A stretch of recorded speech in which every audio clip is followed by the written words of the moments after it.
Parte 4. Ciertos hábitos mentales morales. Una ciencia de la educación.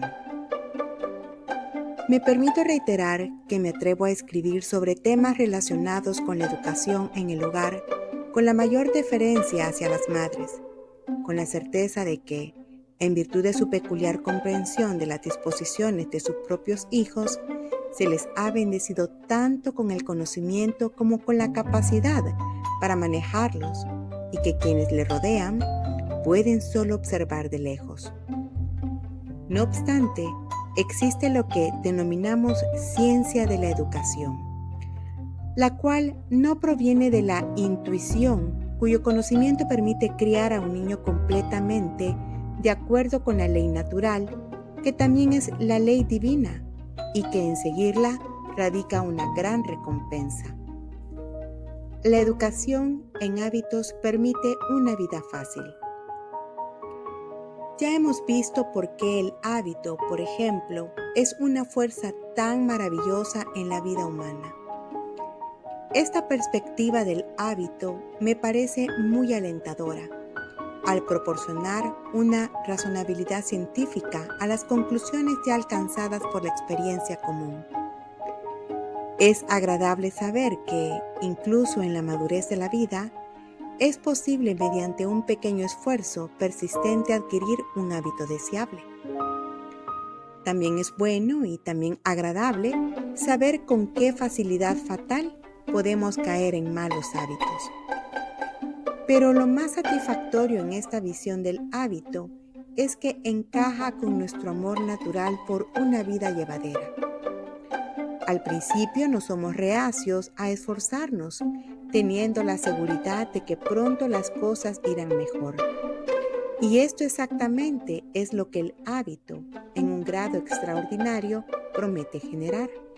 La madre que hace grandes esfuerzos por dotar a sus hijos de buenos hábitos, se garantiza a sí misma días tranquilos y fáciles. Mientras que la que deja que los hábitos se produzcan por sí solos, tendrá una cansadora vida de fricción interminable con los niños. Todo el día estará gritando a los niños: «¡Haz esto!» y no lo hacen. «¡Haz eso!» y hacen lo otro. Pero usted puede decir, si el hábito es tan poderoso, ya sea para obstaculizar o ayudar al niño, es fatigante pensar en todos los hábitos a los que la pobre madre debe estar atenta.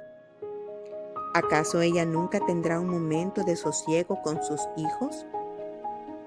El entrenamiento en hábitos se convierte en un hábito. Otra vez vemos una ilustración de esa fábula del péndulo ansioso, abrumado con la idea de la cantidad de tic-tacs que debe marcar.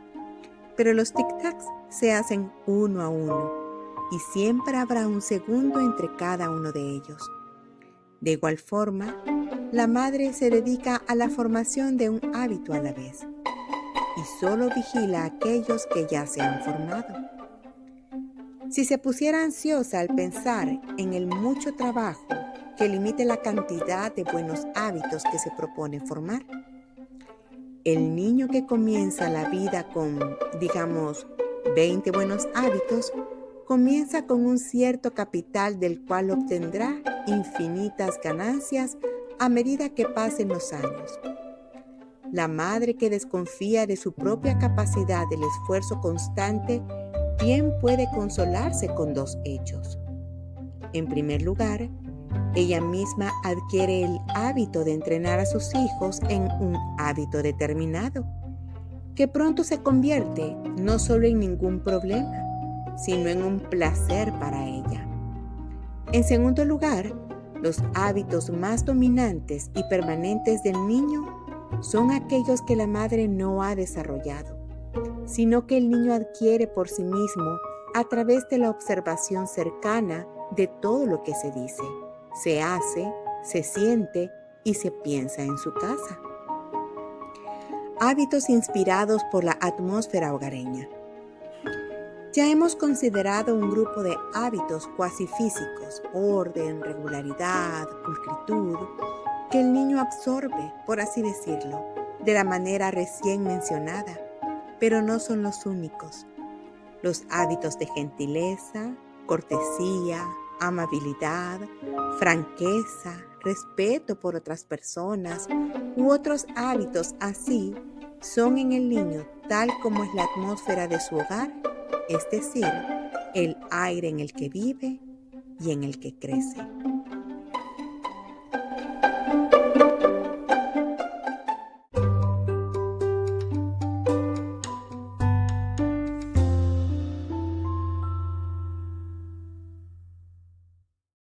Punto 1. El hábito de la atención. Pasemos a considerar ahora un grupo de hábitos mentales que se ven influenciados por el entrenamiento directo y no por el ejemplo. Primero, ponemos el hábito de la atención, porque el valor de los dones intelectuales más altos depende de la medida en el cual su dueño haya cultivado el hábito de la atención. Para explicar por qué este hábito es de suma importancia, debemos considerar el funcionamiento de una o dos de las leyes del pensamiento.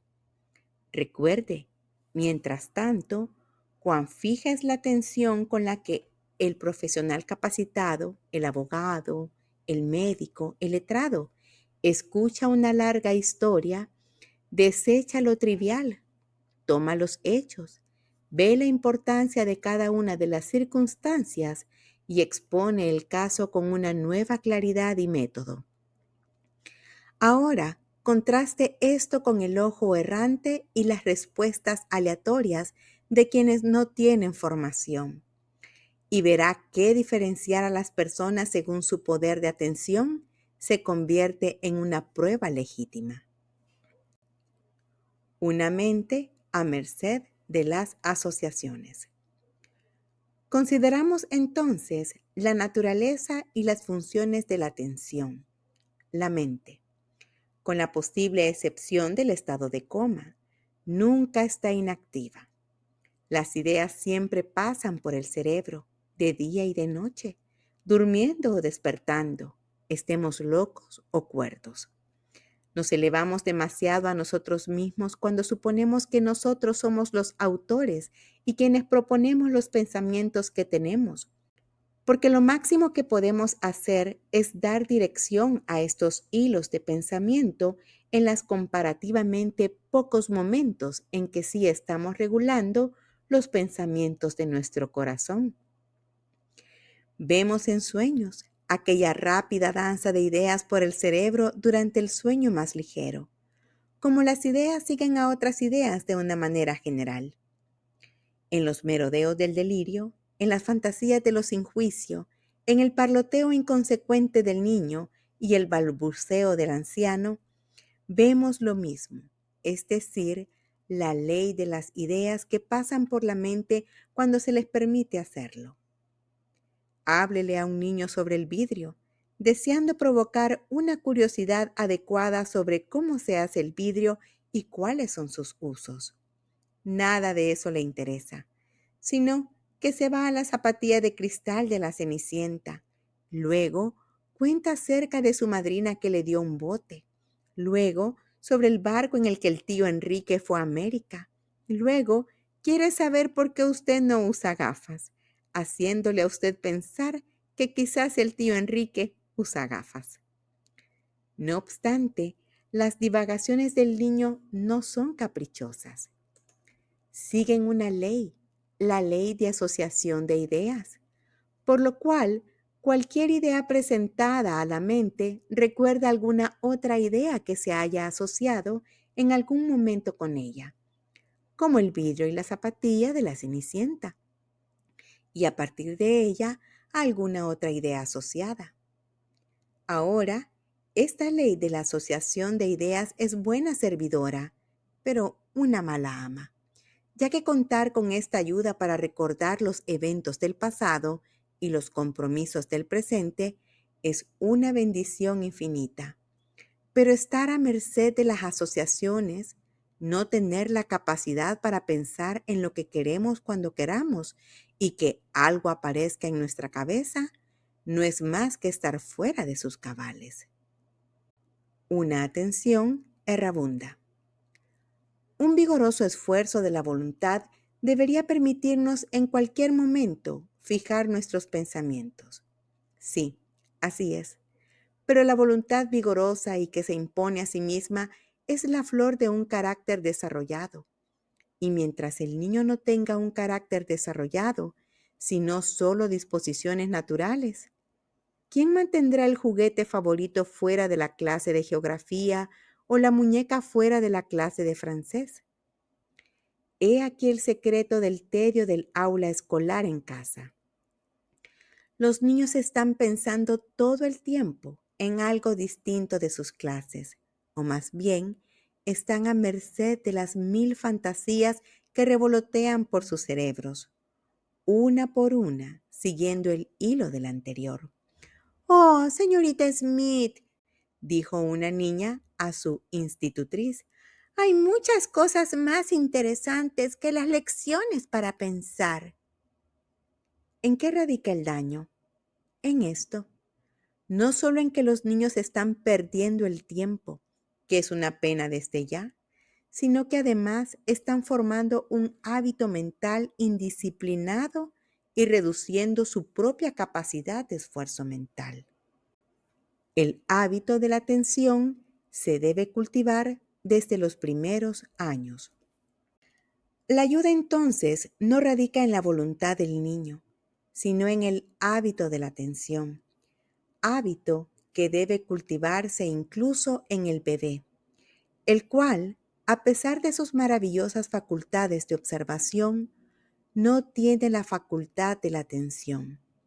En un minuto, el codiciado juguete cae de los pequeños dedos en energía y la mirada errante se despierta con un nuevo objeto de placer. Incluso en esta etapa, no obstante, se puede entrenar el hábito de la atención.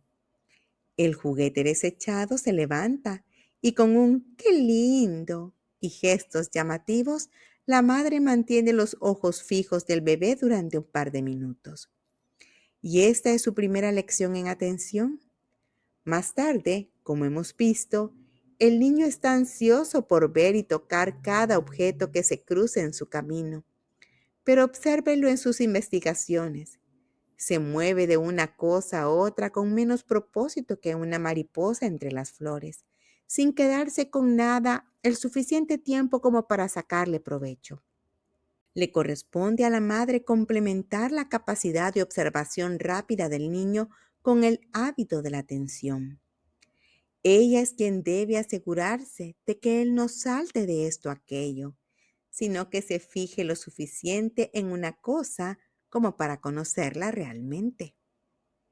La pequeña Margaret está mirando fijamente a una margarita que ha arrancado. En un segundo, la margarita perderá toda importancia y un guijarro u otra florcita encantarán a la pequeña. Pero la madre aprovecha el momento feliz y hace que Margaret vea que la margarita, Daisy en inglés, es un ojo amarillo intenso con pestañas blancas alrededor, que todo el día yace allí en la hierba y mira hacia el gran sol sin parpadear como Margaret lo haría, pero con los ojos bien abiertos y que se llama así porque Daisy es Day's Eye, ojo del día en inglés, porque su ojo siempre está mirando al sol que crea el día. ¿Y qué piensa Margaret que hace de noche cuando no hay sol? Hace lo que hacen los niños y las niñas. Simplemente cierra su ojo con sus pestañas blancas con puntas rosadas y se duerme hasta que el sol vuelve a salir por la mañana. Para entonces, la margarita se ha vuelto interesante para Margaret. La mira con ojos grandes después de que su madre ha terminado de hablar. Y luego es muy probable que la abrace en su pecho o le dé un besito suave. Así, la madre encontrará las formas de que cada objeto en el mundo del niño sea de interés y deleite.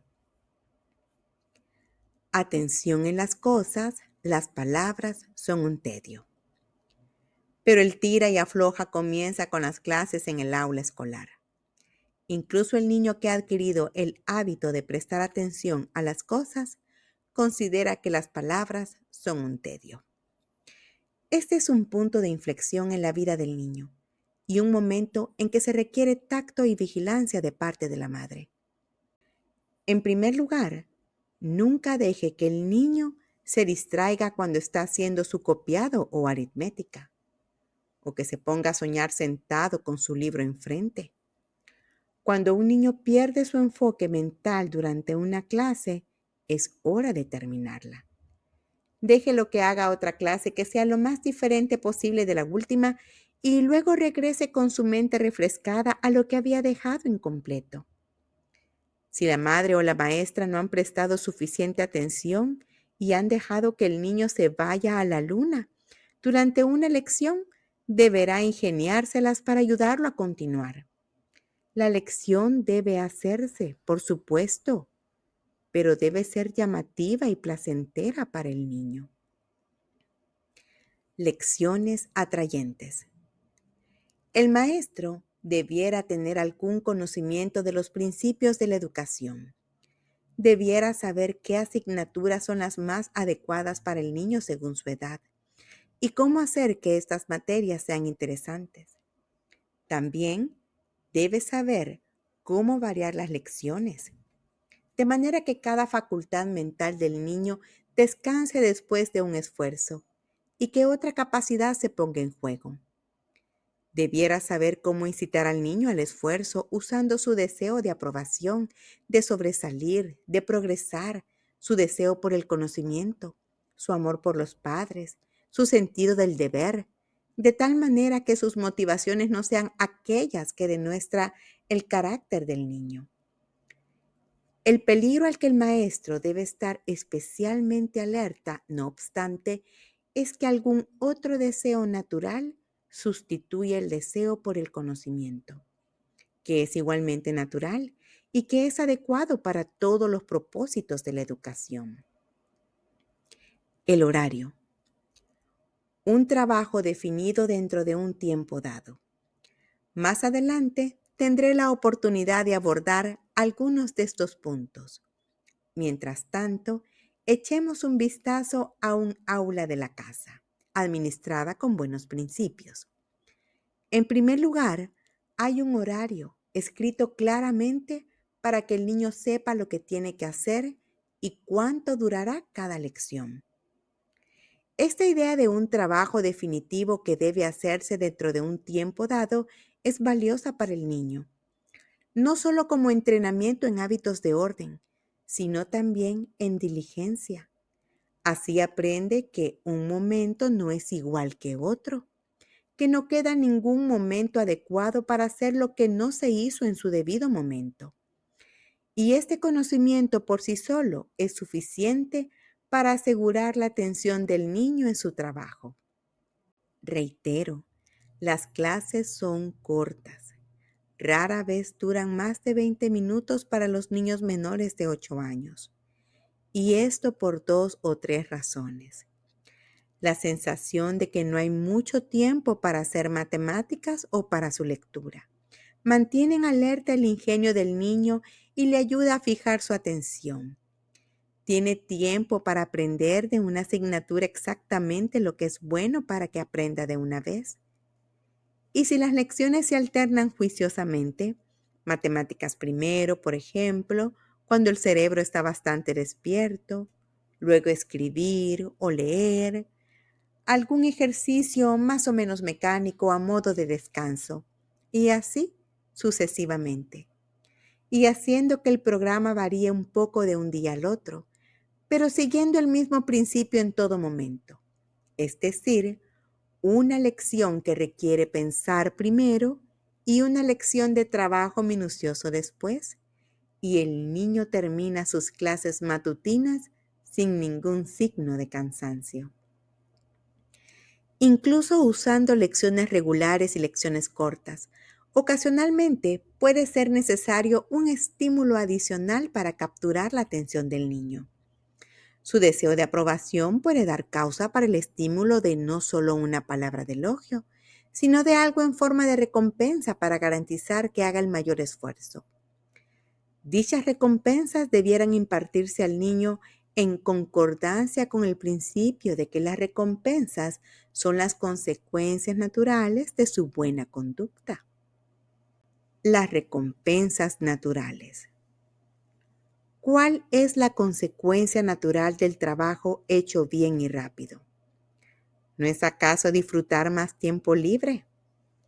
Si se espera que el niño haga 2 sumas correctas en 20 minutos y las termine en 10 minutos, entonces los 10 minutos restantes son suyos, bien ganados, en los que es libre de salir a recorrer el jardín o disfrutar cualquier deleite que elija.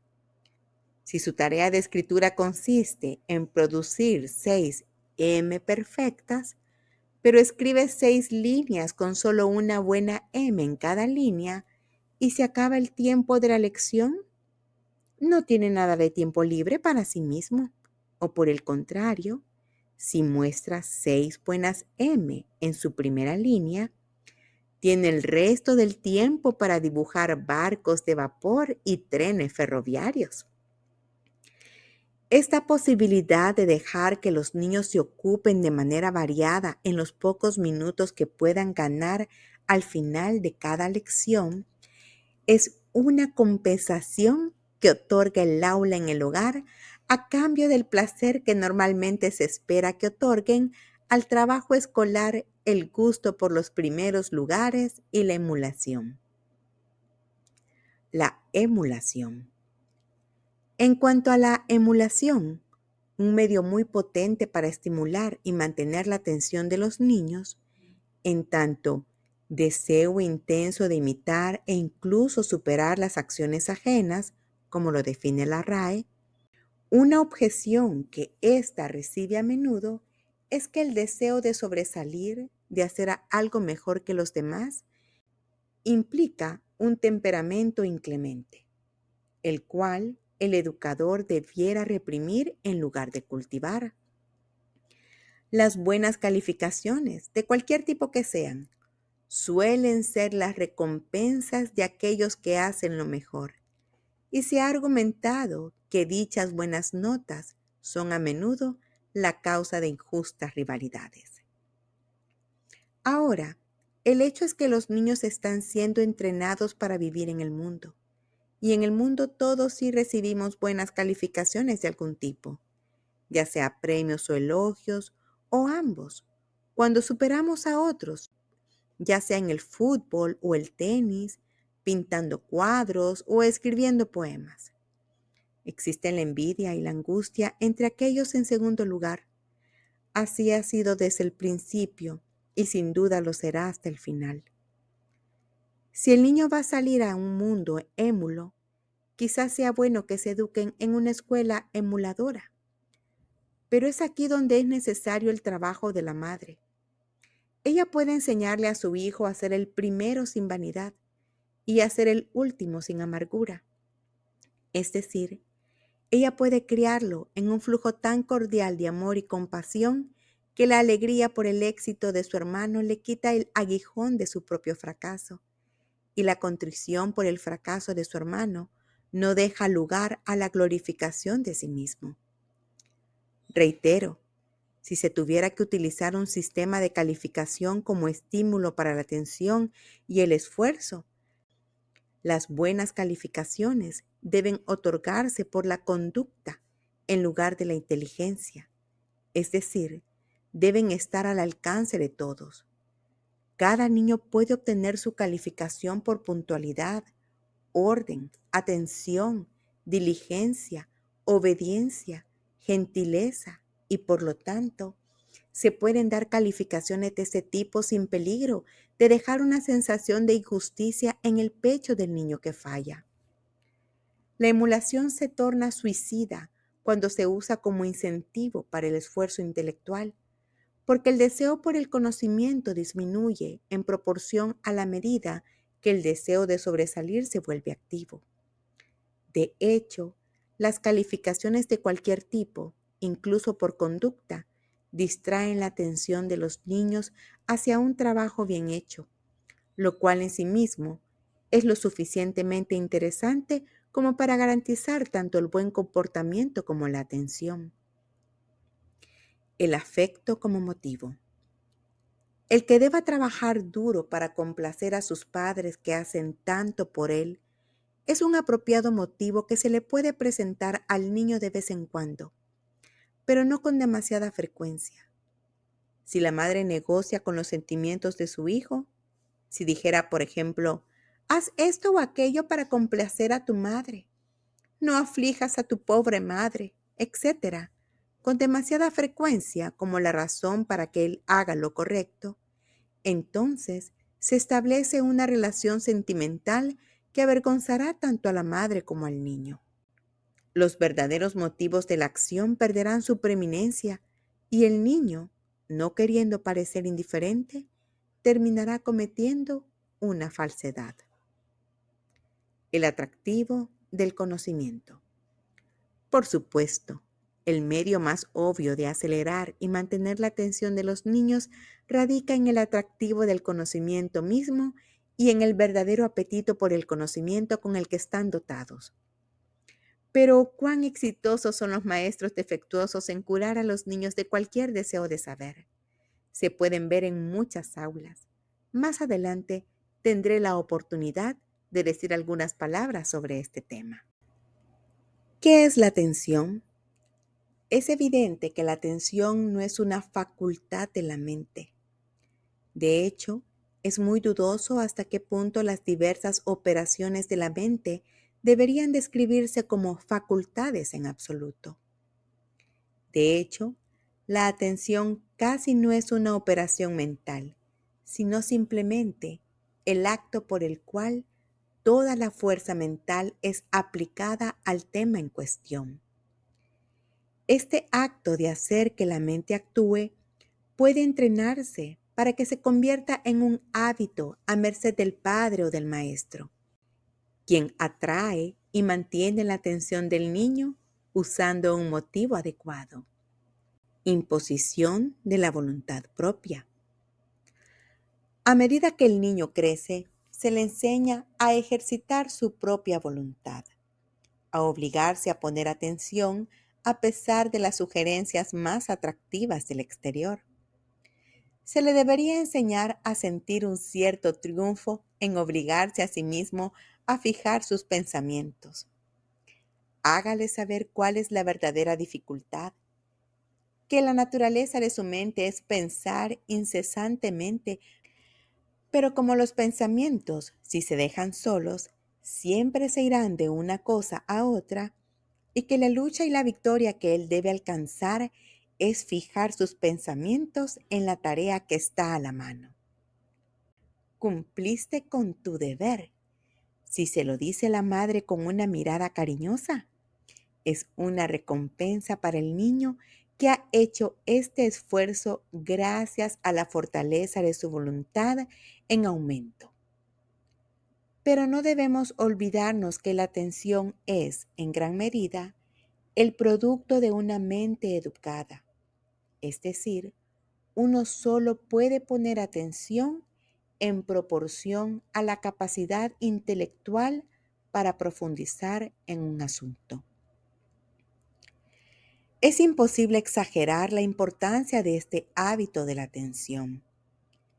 Está, citando palabras de peso, al alcance de todos y debiera ser el objeto principal de toda disciplina mental, ya que, sean cuales sean los dones naturales del niño, es solo en la medida en que se cultive en él el hábito de la atención que podrá hacer uso de ellos. El secreto de la sobrepresión. Si solo fuera para evitar el cansancio y el tedioso estira y encoge entre el deber y las inclinaciones, vale la pena que la madre se asegure de que su hijo nunca haga una lección sin poner todo su corazón en ella. lo cual no es difícil porque la cuestión es estar alerta desde el principio contra la formación del hábito contrario de la falta de atención. Ya se ha dicho bastante en cuanto a la sobrepresión y hemos examinado rápidamente una o dos de las causas cuyos efectos se conocen con este nombre. Pero realmente, una de las causas más fértiles de un cerebro bajo presión es fallar en el hábito de la atención. Supongo que todos estamos listos para admitir que no son las cosas que hacemos, sino las cosas que no hacemos, la que nos fatiga, con la sensación de haberlas omitido o con la preocupación de apurarnos en cumplirlas todas. Y esta es casi la única causa del fracaso en el trabajo en el caso de un niño o una niña sana. Mentes distraídas impiden que una lección se asimile por completo en el momento adecuado.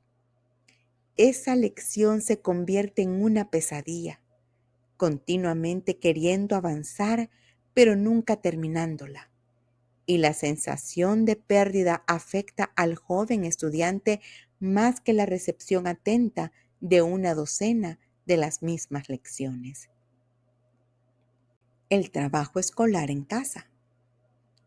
En cuanto a las tareas para la casa, los padres pueden ser de gran utilidad para sus niños y niñas después de que éstos comienzan a ir a la escuela, no ayudándoles a hacerlas, lo cual no debiera ser necesario, sino en el caso como el siguiente. La pobre Anita no termina sus lecciones hasta las 9:30. Realmente tiene tanto que hacer. El pobre Tom está con sus libros hasta las 10 en punto. Nunca vemos a los niños en la noche, dicen los padres angustiados, y dejan que sus hijos sigan un curso que es absolutamente ruinoso tanto para la salud corporal como para la capacidad del cerebro. Saludable tratamiento en el hogar contra soñar despierto. Ahora, frecuentemente la culpa de lo anterior no la tienen las lecciones, sino los niños, que sueñan despiertos cuando están con sus libros. Pero un pequeño tratamiento saludable en el hogar debería curarlos de esa dolencia. Permítales como máximo 1 hora y media para sus tareas. Trátelos implícitamente como en falta si no aparecen al final de este tiempo. No se traicione con una palabra o mirada compasiva. Y en el momento en que termine el tiempo señalado para la escuela, que comiencen un juego encantador o un libro de cuentos en el otro salón.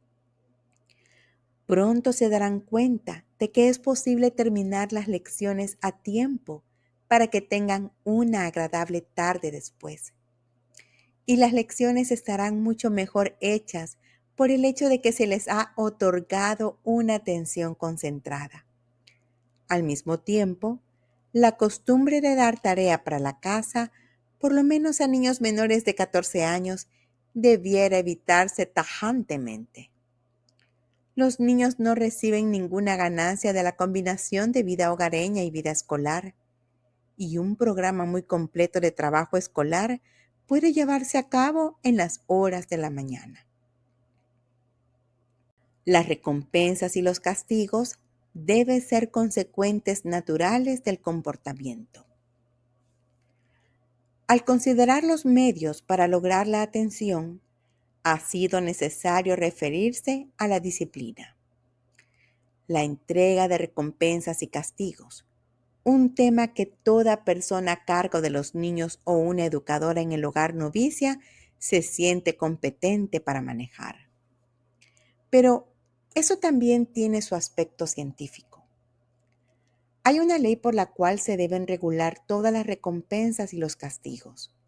Es decir, estos deben ser las consecuencias naturales o por lo menos las consecuencias relativas de la conducta. Debieran imitar lo más que se pueda sin causarle daño al niño, el tratamiento que esta y aquella conducta merece y recibe durante la vida posterior. Miss Egglesworth, en su historia de Rosamond and the Purple Yard, trata sobre el principio correcto, aunque el incidente es bastante extravagante, porque las niñitas no suelen soñar con tarros de color púrpura en las vidrieras de las farmacias, pero que debamos sufrir por hacer nuestra voluntad en conseguir lo que es necesario, gracias a carecer de lo que es necesario, es precisamente una de las lecciones de la vida que todos debemos aprender, y por lo tanto, es el tipo de lección que se debe enseñar a los niños. Consecuencias naturales y electivas. Es evidente que entregar recompensas y castigos en virtud de dicho principio requiere paciente consideración y determinación constante por parte de la madre. Ella debe considerar para sí misma cuál es la falta de disposición de la cual se deriva el mal comportamiento del niño. Ella debe apuntar su castigo hacia esa falta y debe prepararse para ver a su hijo sufrir ahora a favor de una ganancia duradera. De hecho, muy poco castigo real es necesario cuando los niños son criados con cuidado. Pero esto sucede continuamente. El niño que ha hecho bien gana alguna recompensa natural, como esos 10 minutos en el jardín, que pierde cuando no hace suficientemente bien. Y la madre debe prepararse a sí misma y a su hijo para soportar dicha pérdida. Si ella tratara a dos niños de igual manera, comete un grave error.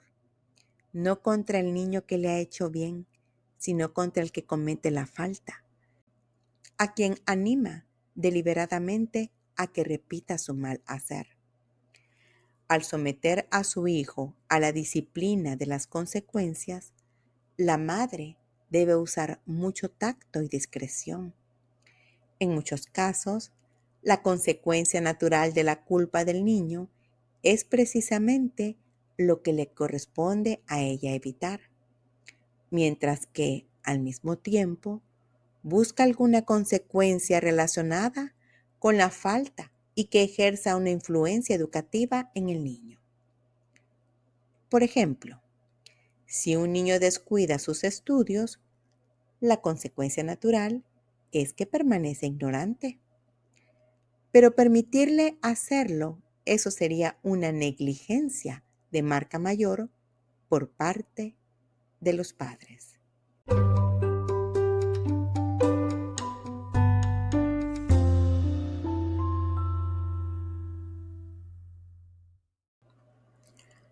Punto 2. Los hábitos de esmero, etc. Esfuerzo mental rápido. Los hábitos de actividad mental y de aplicación se adiestran por los mismos medios empleados para cultivar el hábito de la atención.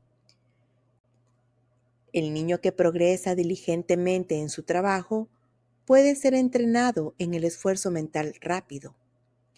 La maestra misma debe estar alerta, debe esperar respuestas instantáneas, pensamiento rápido, trabajo rápido. La tortuga quedará atrás de la liebre, pero la tortuga debe estar entrenada para moverse cada día un poco más rápido. Plantee el objetivo fijo de rapidez en la percepción y la ejecución y así será posible lograrlo. El entusiasmo debe estimularse. Lo mismo con el esfuerzo. No se le debe permitir al niño entrar al estado de ánimo que dice: estoy tan cansado de las sumas o de historia. Su entusiasmo debe ser estimulado, que siempre haya una vista agradable frente a él. Y el esmero constante e incansable por el trabajo debe considerarse como honorable, mientras se desecha la atención dispersa y el esfuerzo intermitente.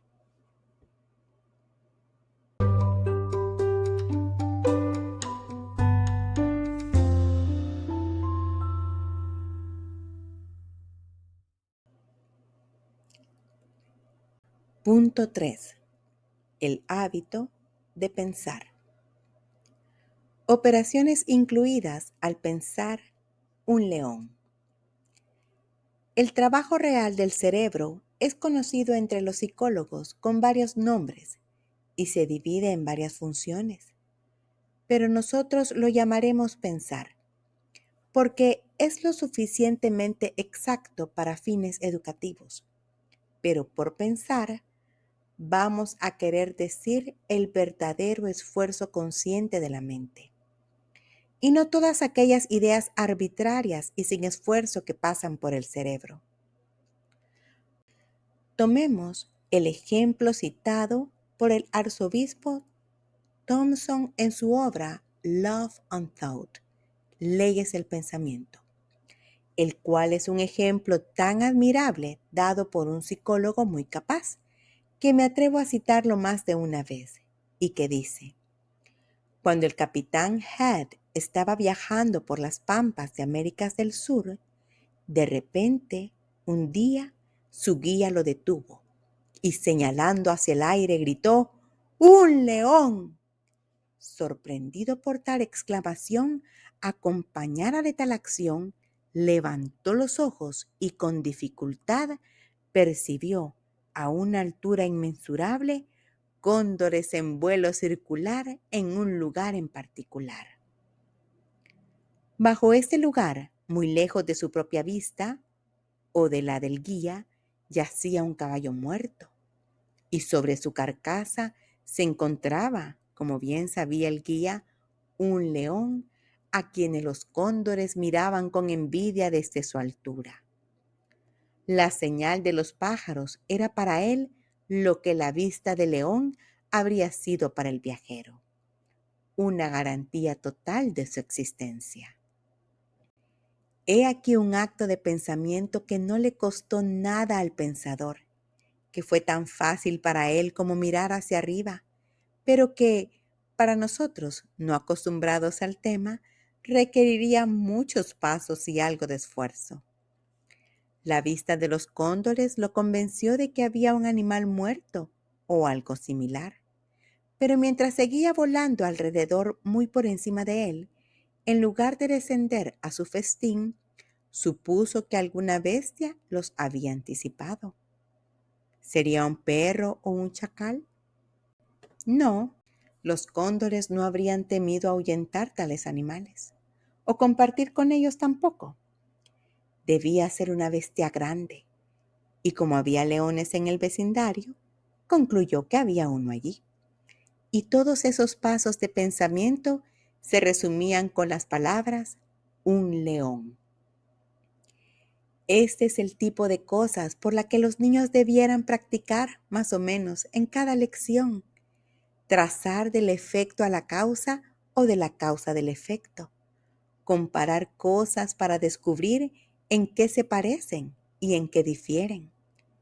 Concluir sobre las causas o las consecuencias de ciertas premisas.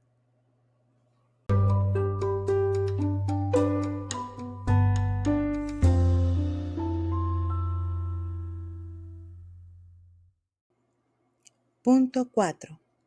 El hábito de imaginar. El sentido de lo incongruente.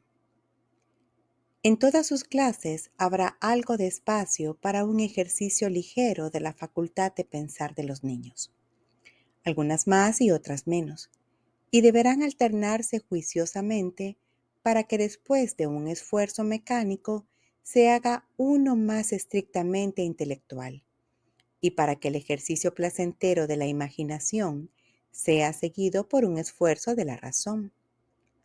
Por cierto, es una pena cuando el sentido de lo descabellado se cultiva en los libros para niños a expensas de cosas mejores. Alicia en el País de las Maravillas es un delicioso banquete de absurdos que ninguno de nosotros, viejos o jóvenes, deberíamos perdernos. Pero es dudoso que el niño que lee esa obra tenga la imaginación encantadora, la comprensión de lo desconocido que alcanzan cuando leen La familia Robinson. Vale la pena considerar este punto en relación con los libros de regalo de Navidad para los pequeños. Los libros humorísticos no cultivan ninguna facultad, excepto el sentido de lo incongruente. Y aunque la vida es más divertida cuando se posee tal sentido, cuando se cultiva en exceso suele mostrarse como un hábito poco serio. Un libro como Diógenes and the Naughty Boys of Troy, Diógenes y los niños traviesos de Troya, puede ser irresistible, pero no es el tipo de cosa que los niños vivirán una y otra vez, y a la que jugarán por horas, como lo hemos hecho imitando a Robinson Crusoe encontrando huellas. Deben tener libros divertidos, pero no les dé a los niños demasiada lectura sin sentido. Cuentos comunes e historias imaginativas. Las historias, reiteramos, de las vacaciones de Navidad, de George y Lucy, de las diversiones, debilidades y virtudes de los niños en su vida propia, no dejan nada a la imaginación. Los niños saben tan bien sobre todo eso que nunca se les ocurriría jugar a las situaciones de ninguno de esos cuentos, ni menos leerlos 2 veces. Pero los cuentos de la imaginación, las escenas ambientadas en otras tierras y en otras épocas, las aventuras heroicas, los escapes fortuitos, los deliciosos cuentos de hadas en los que lo imposible nunca los detiene bruscamente, incluso en donde todo es imposible y lo saben y sin embargo lo creen.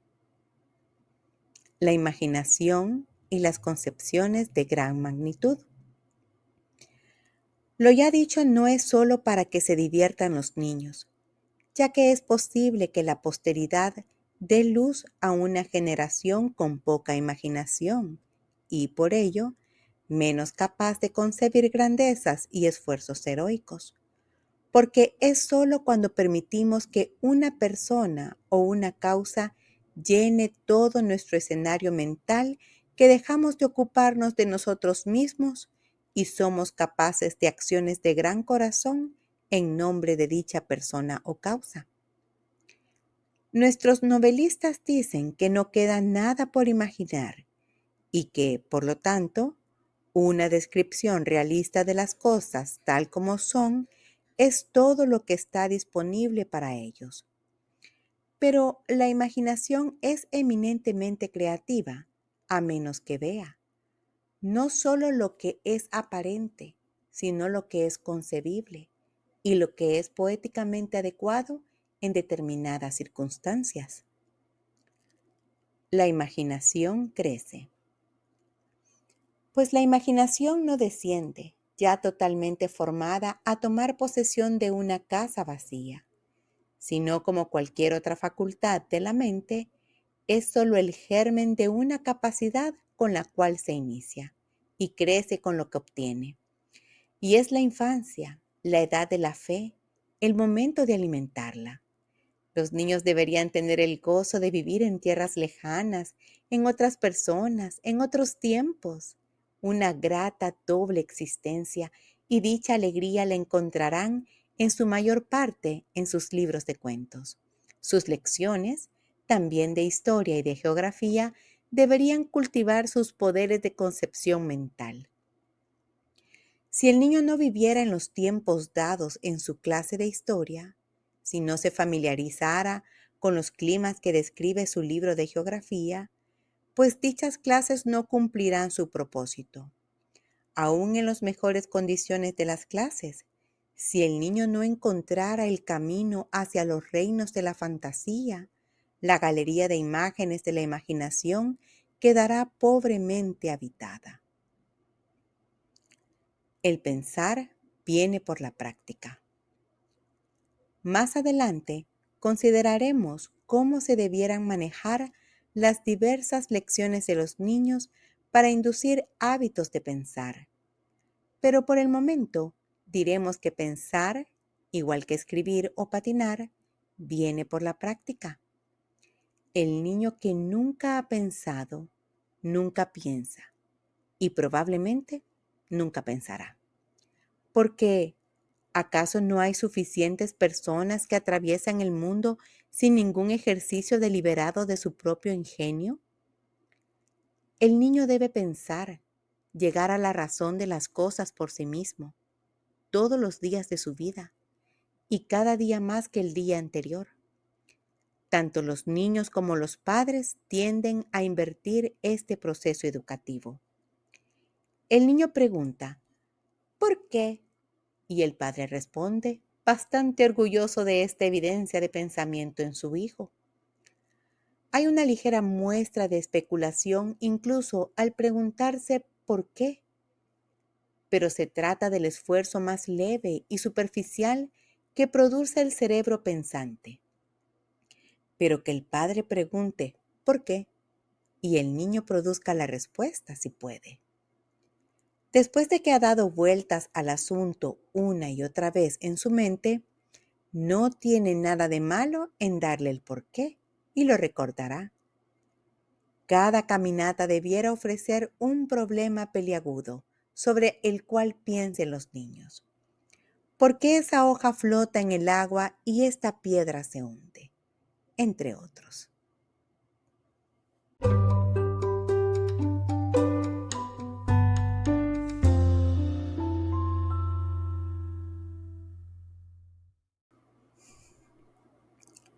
Parte 5. El hábito de recordar. Recordando y evocando. La memoria es el almacén de cualquier conocimiento que poseamos. Y es gracias a los acopios alojados en la memoria que somos considerados seres inteligentes. Los niños aprenden para que puedan recordar. Mucho de lo que hemos aprendido y experimentado en la infancia y posteriormente no lo podemos reproducir y, sin embargo, ha formado la base del conocimiento posterior. Las nociones y las opiniones posteriores surgen de lo que aprendimos y supimos en el pasado. Ese es nuestro capital acumulado, a partir del cual disfrutamos nuestros intereses, aunque no nos demos cuenta. Reitero, mucho de lo que hemos aprendido y experimentado no solo se conserva en el almacén de la memoria, sino que es nuestro capital disponible, el cual podemos reproducir, recordar cuando queremos. Esta memoria de la cual podemos extraer gracias al acto de la evocación es nuestra más valiosa dotación. Una memoria falsa. Hay un tercer tipo de memoria, entre comillas falsa, es decir, son los hechos e ideas que flotan en el cerebro y que aún no forman parte de él, y que se alimentan con un solo esfuerzo. Como cuando un abogado presenta todo su conocimiento de un caso en su escrito y luego olvida hablar de ello. O cuando el colegial apiña conocimiento para un examen, escribe lo que ha aprendido así, y he aquí desaparece de su vista para siempre. Como lo dice Ruskin, apiñan conocimiento para pasar y no para saber, y si pasan y no lo aprenden. Para el abogado o el médico que así puede desestimar el caso en el que ha dejado de estar ocupado, para el editor que deja el libro que ha rechazado, esto es algo bueno. De hecho, este arte de olvidar no está exento de utilidad. Pero, ¿qué del escolar que poco ha ganado después de un año de trabajo aparte de un lugar en una lista de clase? La memoria deja un registro en el tejido cerebral. Es imposible decir aquí algo adecuado sobre el tema de la memoria, pero tratemos de responder 2 o 3 preguntas que surgen sobre la superficie. ¿Cómo es que llegamos a recordar?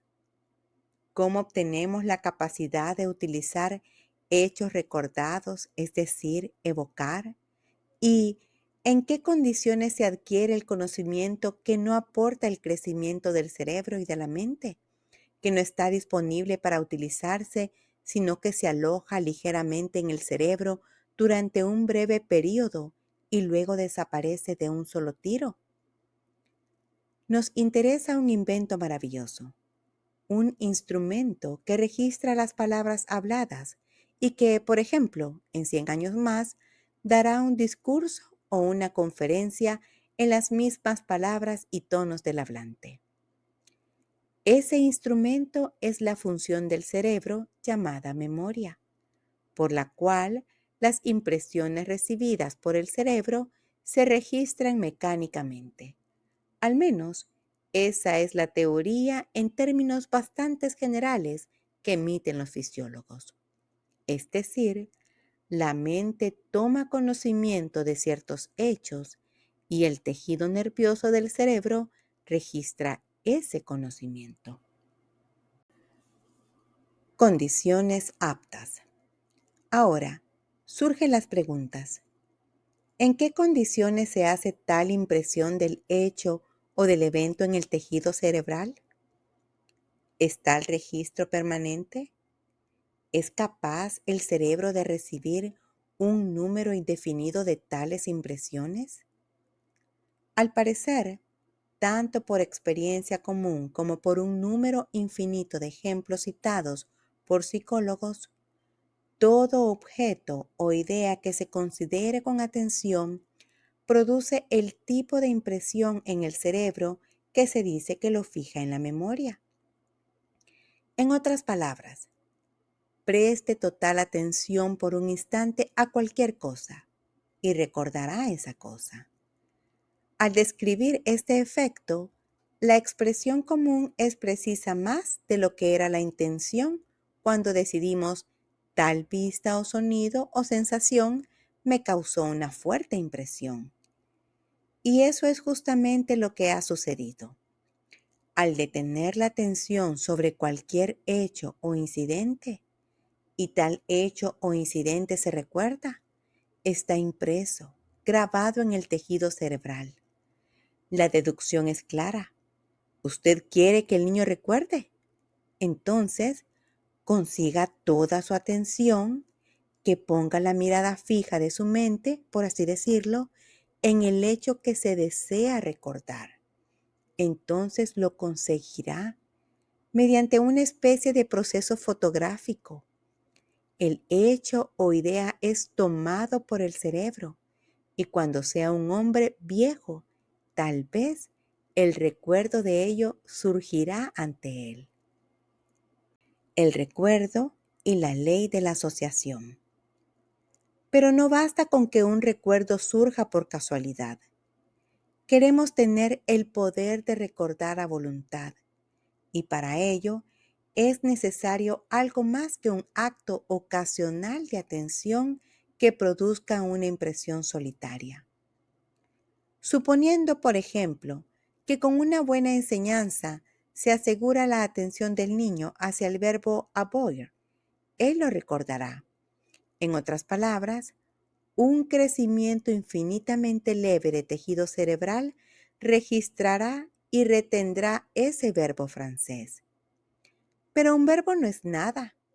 Usted quiere que el niño aprenda francés y para ello, no solo usted debe lograr que él fije su atención en cada nueva lección, sino que cada una debe estar ligada de tal manera a la anterior que le sea imposible recordar una sin que la otra surja. El efecto físico de tal método parece ser cada nuevo crecimiento de tejido cerebral es, por así decirlo, colocado sobre el último. Es decir, para decirlo en sentido figurado, una determinada línea del cerebro puede concebirse como superpuesta con francés. Así se hace un uso práctico de esa ley de la asociación de ideas de la cual uno no participaría voluntariamente, pero cuyo descuido invalida muchas buenas enseñanzas. El maestro se contenta con producir una impresión solitaria que solo se evoca gracias a una sugerencia casual, cuando en su lugar debería forjar los eslabones de una cadena para sacar el balde del pozo. Quizás el lector haya leído al Dr. Pick u oído hablar de él, quien basó un sistema de memotecnia, procedimiento de asociación mental, para facilitar el recuerdo de algo según la RAE. Realmente filosófico sobre estos dos principios de la atención y la asociación. Independientemente de lo que pensemos de la aplicación que él hace de ello, el principio que afirmó es el correcto. Cada lección debe evocar la última, que cada lección atraiga toda la atención del niño y que cada nueva lección esté tan entrelazada con la última que una evoque la otra obligatoriamente y que esa, reiteramos, evoque la anterior y así sucesivamente hasta llegar al principio. No hay límite para el poder de registro del cerebro. No obstante, la mera memoria verbal, como quien dice, lo que llega fácil, fácil se va, no sigue las reglas mencionadas. El niño aprende su ejercicio de memoria, lo repite como un loro, y he aquí desaparece. No queda ningún registro de ello en el cerebro. Por ello, para garantizar que tal registro ocurra, el tiempo es vital. Tiempo para aquella mirada plena de la mente que llamamos la atención, y también para el crecimiento del tejido cerebral en torno a la nueva idea. En estas condiciones, parece no haber límite de la cantidad para la capacidad de registrar del cerebro, exceptuando esta manera. Una niña aprende francés y lo habla bastante bien, pero para cuando es abuela, lo ha olvidado por completo. No se acuerda de ninguna palabra, en cuyo caso, su francés quedó en desuso. No tuvo el hábito de leer, oír o hablar francés desde la juventud hasta la ancianidad. Es evidente, por tanto, que para garantizar el acceso a ese registro de francés impreso en su cerebro, el camino debería haberse mantenido accesible a través de frecuentes idas y venidas. Los vínculos que realizan la asociación son una condición para evocar. Es prácticamente inútil adquirir algún conocimiento o capacidad y luego dejar que se oxide en un rincón descuidado del cerebro, donde no haya una cadena de asociación para sacar el balde del pozo. Es igual a no haber agua allí. En cuanto a cómo formar estos vínculos, cada asignatura necesita un método adecuado. Por ejemplo, el niño tiene una lección sobre Suiza hoy y una sobre Holanda mañana, y la una está ligada a la otra por el hecho mismo de que ambos países apenas tienen nada en común. Lo que uno tiene, el otro no. Reiteramos, la asociación sería de similitud y no de contraste. En nuestra propia experiencia, descubrimos que los colores, los lugares, los sonidos y los olores evocan a personas o eventos. Pero los vínculos de este orden sensorial difícilmente pueden emplearse en educación. El vínculo entre dos cosas, cualesquiera sean, deben encontrarse en la naturaleza de las cosas asociadas.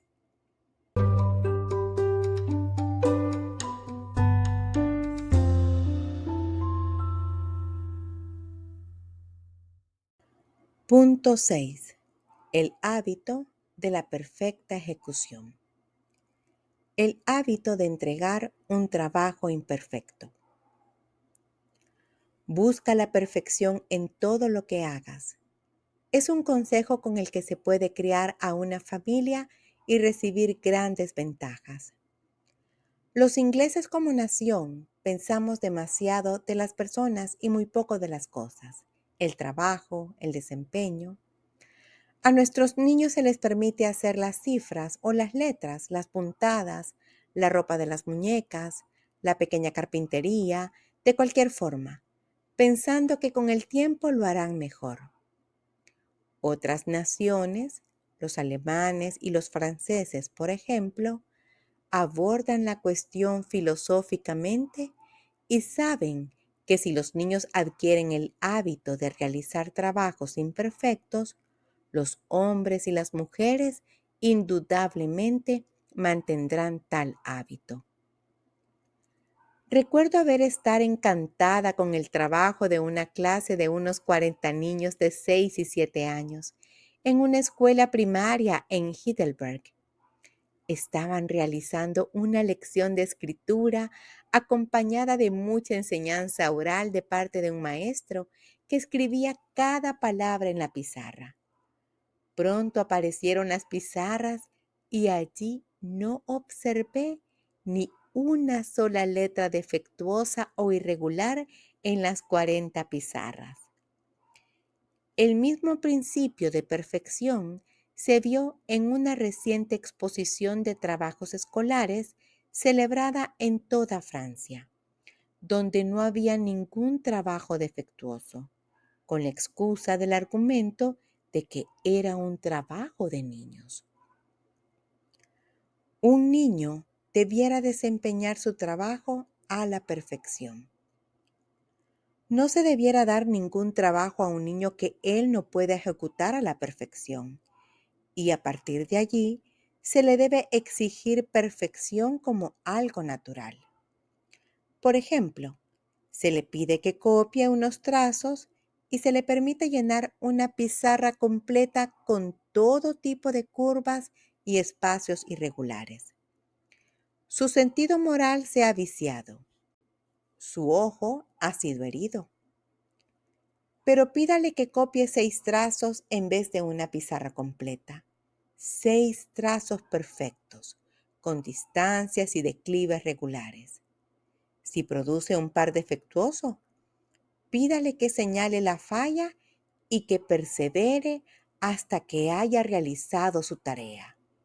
Si no lo hace hoy, que siga mañana y el día siguiente.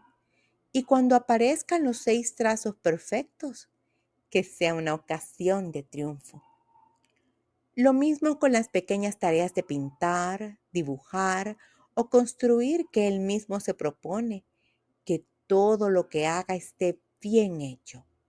Un castillo inestable de naipes es algo de lo cual avergonzarse. Estrechamente relacionado con este hábito del trabajo bien hecho es el determinar todo lo que se tiene entre manos.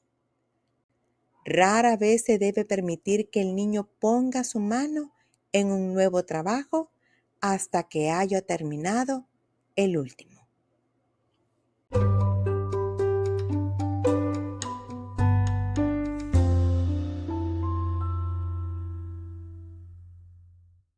Punto 7. Algunos hábitos morales.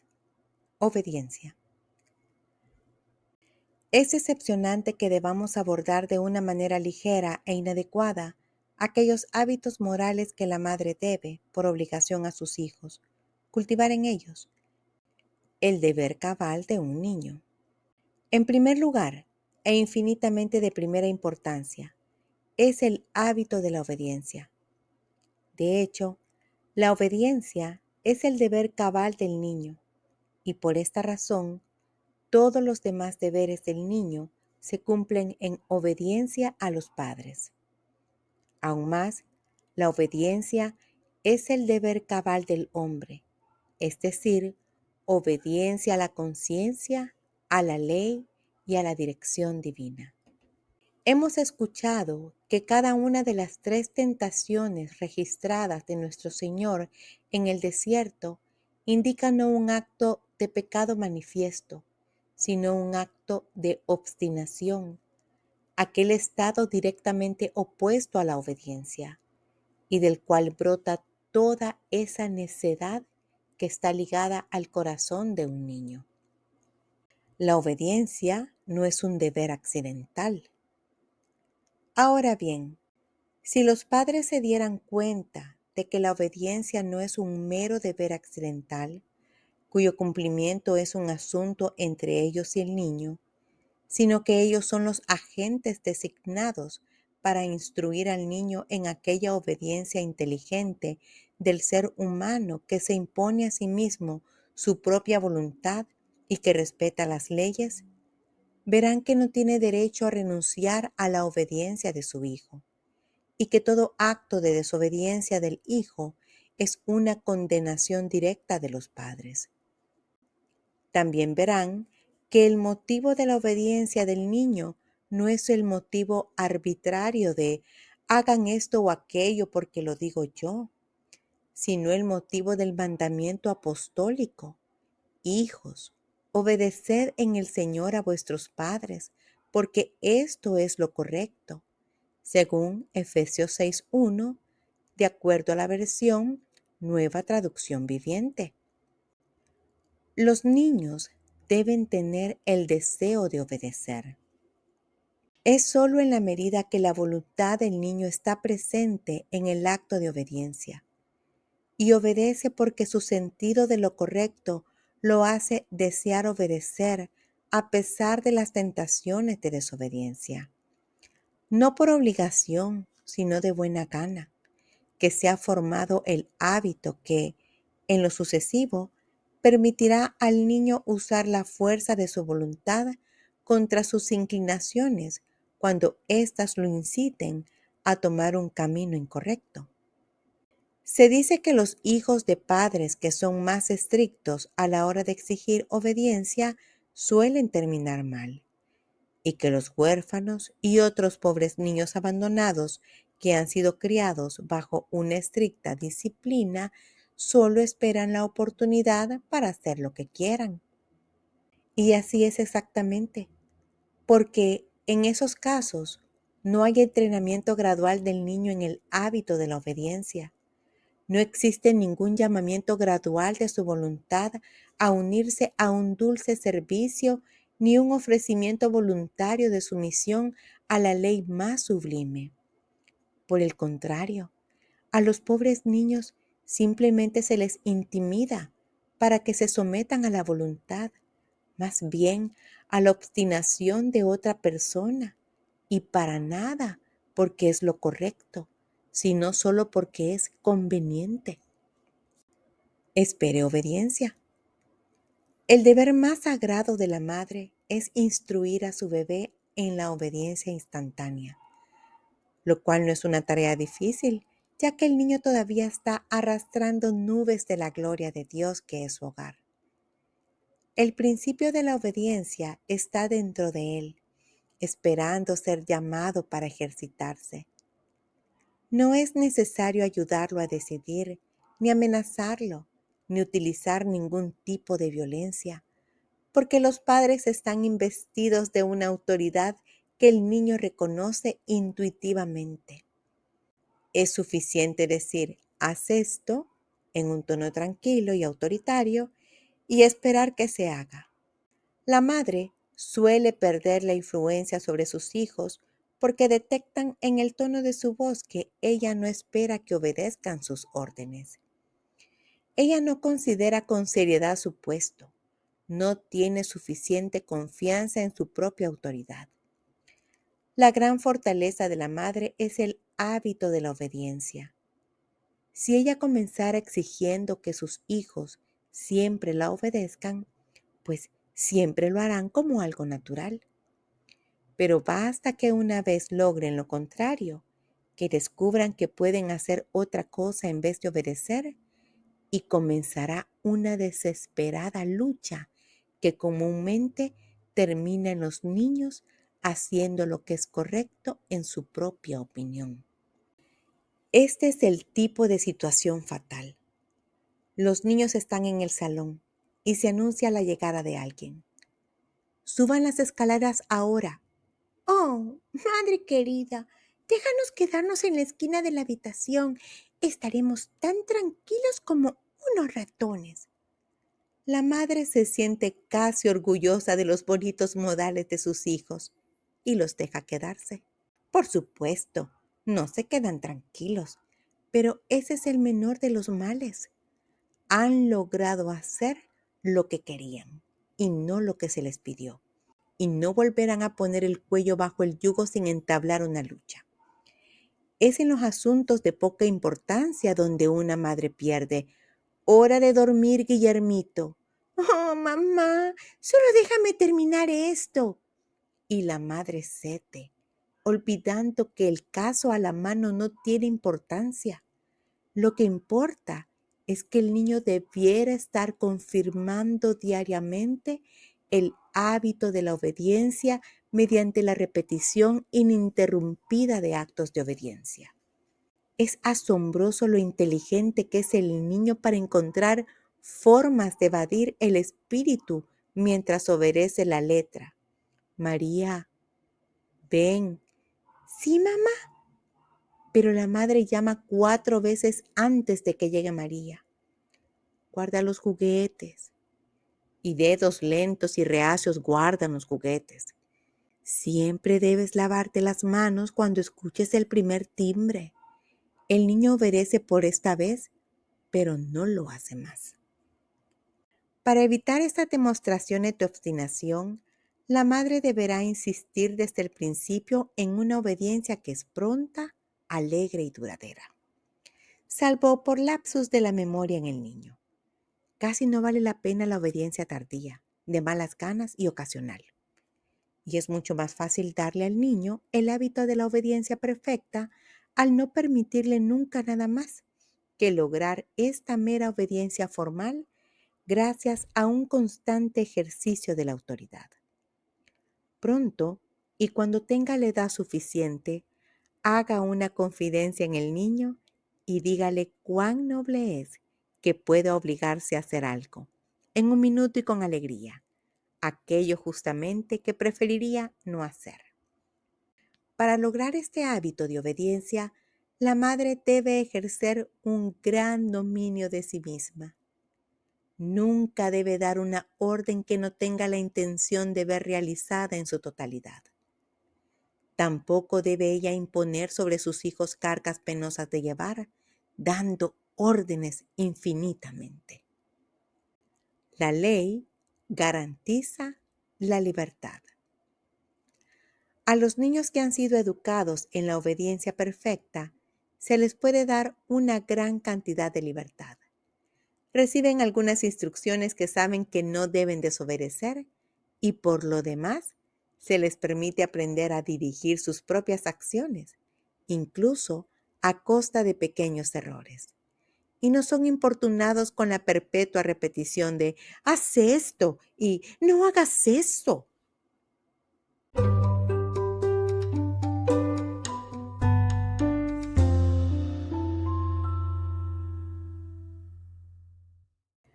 Punto 8. La veracidad. No necesitamos decir nada sobre el deber de la veracidad. Pero la instrucción del niño en el hábito de la veracidad estricta es otro asunto que requiere una atención y escrupulosidad delicadas por parte de la madre. 3 causas de la mentira, todas viciosas. El vicio de la mentira surge de 3 causas: descuido en comprobar la verdad, descuido en establecer la verdad y una intención deliberada de engañar. Que los 3 son viciosos es evidente por el hecho de que el carácter de un hombre puede arruinarse por lo que no es más que un error descuidado por parte de otro. El hablante repite un comentario perjudicial sin tomarse la molestia de examinarlo cuidadosamente, o repite lo que ha escuchado o visto con tan poca atención por decir la verdad que su declaración no llega a ser mejor que una mentira. Solo una es la causa de problemas para los niños. Ahora, de las 3, solo la tercera se aborda severamente con el niño. A la primera y a la segunda se les permite la entrada. Él dice que ha visto muchos perros moteados en la ciudad, pero realmente ha visto 2. Dice que todos los chicos están coleccionando escudos, pero él conoce solo a 3 que lo están haciendo. Dice que todo el mundo piensa que Jones es un soplón, pero de hecho es que solo se lo escuchó a decir a Brown.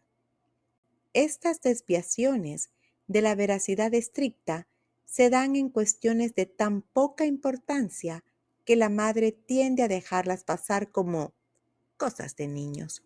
Pero de hecho, cada lapsus de este tipo es perjudicial para el sentido de la veracidad del niño.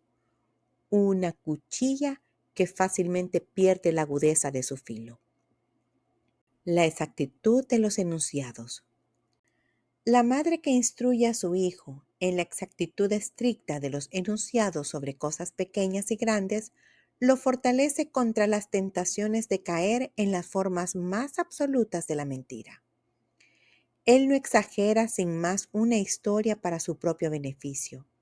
No suprimirá hechos, ni dará ideas erróneas sobre algo. Cuando el enunciado de un simple hecho se ha convertido en un hábito vinculante y cuando no se le ha permitido formar el hábito vicioso, contrario de ser descuidado con las palabras. La exageración y los adornos absurdos. 2 formas de evasión, muy tentadoras para el niño, requieren gran vigilancia por parte de la madre, que son exagerar y adornar una historia con absurdos. Por muy graciosa que pueda ser una circunstancia que describe el niño, la madre implacable debe despojar la historia de todo lo que no sea la verdad desnuda, ya que sabemos que la reputación de burlón y mentiroso se consigue caramente a cambio de la pérdida de esa dignidad de carácter en el niño o el hombre que acompaña el hábito de la veracidad estricta, pero felizmente es posible ser gracioso sin sacrificar la verdad. Reverencia, etc. En cuanto a la reverencia, la consideración por los demás, el respeto por las personas y la propiedad, solo puedo insistir en la importancia de un cultivo diligente de estas cualidades morales, las marcas distintivas de una naturaleza refinada hasta que se conviertan en los hábitos diarios de la vida del niño, especialmente porque el temperamento creído, agresivo y egoísta es demasiado característico de los tiempos en que vivimos. El temperamento nace con el niño. Sin embargo, estoy ansiosa por decir algunas palabras sobre el hábito del temperamento dulce. Es muy habitual considerar el temperamento como parte de la naturaleza propia de una persona, aquello con lo que se nace y que no se ayuda ni se obstaculiza. O es una niña de tan buen temperamento, nada la molesta. ¡Oh! Tiene el temperamento de su padre. Lo mínimo que lo contraría le provoca unos enojos. Son el tipo de comentarios que escuchamos constantemente. No es temperamento, sino tendencias. Sin duda, es cierto que los hijos heredan cierta tendencia a la irascibilidad o a la amabilidad, a la irritabilidad, el descontento, el mal humor, la aspereza, la murmuración y la impaciencia, o la alegría, la confianza, el buen humor, la paciencia y la humildad. También es cierto que de la preponderancia de cualquiera de estas cualidades, es decir, del temperamento, depende la felicidad o la miseria del niño y del hombre, así como la comodidad o la miseria de las personas que viven con él. Todos conocemos personas íntegras y de muchas virtudes excelentes que se vuelven intolerable estar con ellas. La raíz del mal no es que estas personas hayan nacido malhumoradas, hoscas o envidiosas. Eso podría haberse mejorado, sino que se le permitió crecer en estas disposiciones. En estos casos, más que en otros, El poder del hábito es de un valor incalculable. Corresponde a los padres corregir la desviación original, más aún si es de ellos que el niño lo obtuvo, y enviar a su hijo al mundo bendecido con un temperamento uniforme y feliz, inclinado a ver siempre lo mejor de las cosas, o mirar el lado bueno, a imputar los mejores y más amables motivos a los demás, y a no hacer afirmaciones extravagantes por cuenta propia. Fuente fértil del mal genio. Todo esto, dado que el niño nace solo con ciertas tendencias. Los padres deben corregir las tendencias con un nuevo hábito de temperamento. Es gracias a la fuerza del hábito que una tendencia se convierte en temperamento, y corresponde a la madre impedir que se forme el mal genio y forzar el buen carácter.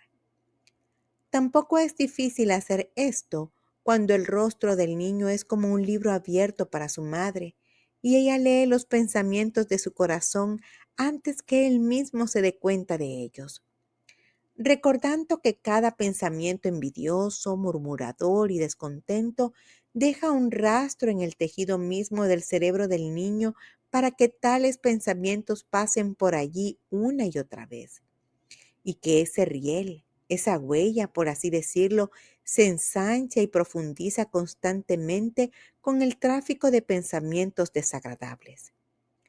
La madre pone atención en obstaculizar desde el principio la formación de tales huellas. Ella mira en el alma de su hijo y ve el mal genio en el acto de levantarse. He ahí su oportunidad de acción. Cambie los pensamientos del niño.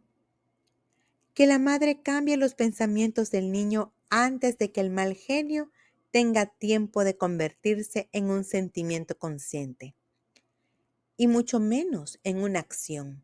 Sáquelo al aire libre, envíelo a buscar o llevar algo, dígale o muéstrele algo de interés, en una palabra, dele algo diferente que pensar, pero todo de forma natural y sin que el niño perciba que se le está instruyendo.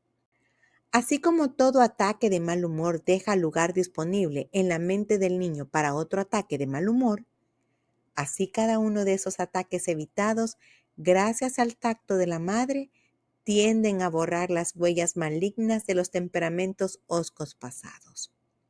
Al mismo tiempo, la madre se encarga de trazar una ruta para el paso libre de todo pensamiento y sentimiento dulce y afable.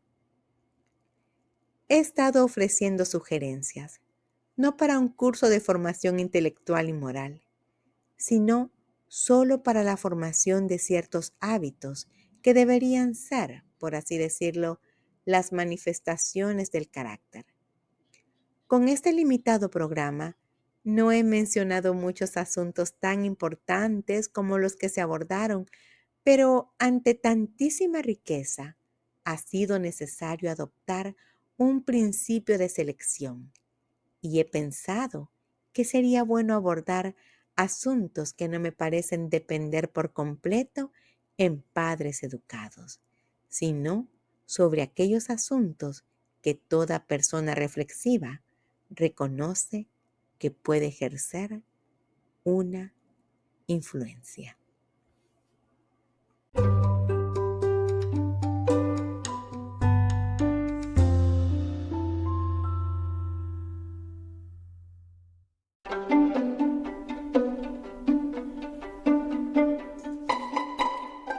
Volumen 1. Educación en el hogar, de la serie Home Education de Charlotte Mason. La traducción preliminar ha sido realizada por María Elena Ortiz y Joana Pérez Ray en el año 2022.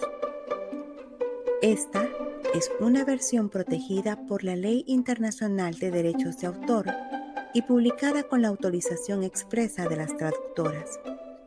En la voz de Eleana Ventura, de El Salvador, y miembro de la comunidad Educadores Charlotte Mason Iberoamérica y representante de Charlotte Mason El Salvador. Si quieres aprender más sobre esta hermosa pedagogía, puedes seguirnos en nuestras redes sociales en Facebook, Instagram o YouTube como Pedagogía Charlotte Mason en español, y puedes encontrar el volumen completo en charlottemasonespanol.org.